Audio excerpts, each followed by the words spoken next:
За сайн байцгаана уу элсэгчдээ энэ өдрийн мэндийг хүргэе. За манай сургууль дээр эдийн засгийн хөтөлбөр нээгдээд 20 жил болжээ.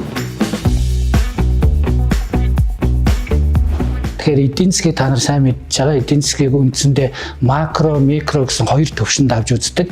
Эдийн засгийн судалгаа хичээлийн төлбөрүүд нь макро болон микро төвшөнд хоёр хуваагдаж явдаг. Тэгэхээр манай сургууль дээр энэхүү хөтөлбөр олон төгсөгчдийг бизнесийн байгууллага болон төрийн байгууллагуудад илгээсэн. Тэгэхээр манай хөтөлбөрөөр төгссөн мэргэжилтнүүд нь макро төвшөнд төрийн байгууллагуудад ялангуяа Монгол банк, яамдуудад стратеги төлөвлөлтийн газрууд болон төлөвлөгөө хийдэг газруудад ажиллах ийм боломжтой. Харин бизнесийн байгууллагуудад төсөл хөтөлбөрийг боловсруулах, төлөвлөх ажлууд дээр мөн ажилладаг.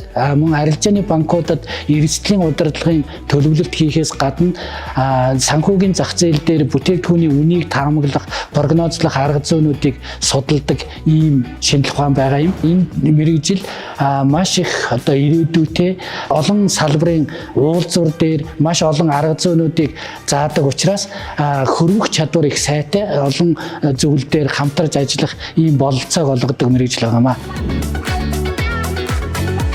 Заавар 2 тэг. Шинэ үе, шинэ боломж.